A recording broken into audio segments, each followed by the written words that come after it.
House driver বলেই হয়তোবা আমি এতটা ফাস্ট এখনো পর্যন্ত একটা লাইব্রেরিও খুলে নাই, বাট আমি লাইব্রেরির সামনে এসে বসে আছি সকাল সকাল। আসসালামু আলাইকুম রহমতুল্লাহ। আসলে কিছু কাজ কিছু অর্ডার মেনে নিতেই কষ্ট লাগে। কোনো কি দরকার আছে সকাল সকাল এই ফেরাটা দেওয়ার জন্য? কালকে কাজটা কমপ্লিট হয়ে গেলে তাহলে আমার সমস্যা হইতো না। সকালে পরীক্ষা আছে, পরীক্ষা এতটা থেকে এতটার আগে জিনিসগুলো নিয়ে আসতে হবে। দোকানই খুলে না, আমি কেমনে নিয়ে আসবো?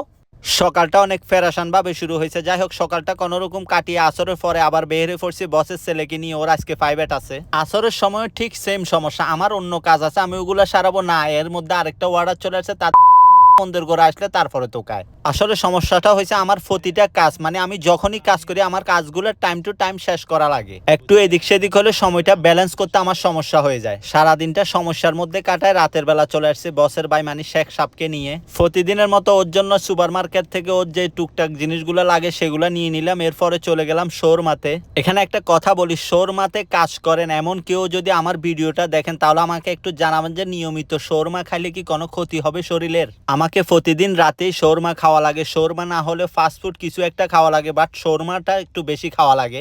দুঃখের কথা কি বলবো, এই শোরমা এসব কিছু খাই বলে আমি দিনের বেলা বাটটা ছেড়ে দিছি, শুধু দুপুরবেলা চালাত খাই আর রাতে এগুলা খাই। সকালবেলা একটা লাল রুটি খাওয়া হয় এতটুকু, তারপরেও শরীরের অবস্থা খুবই খারাপ। কেন জানি ওজনটা ব্যালেন্স করা যায় না, একটু এদিক সেদিক হলে ওজনটা বেড়ে যায়। আজকের জন্য এখানে শেষ করব। সবাই ভালো থাকবেন, সুস্থ থাকবেন। হ্যাঁ, আমি আপনাদের ভালোবাসার আশা করি, বাট আমি সেটা পাচ্ছি না।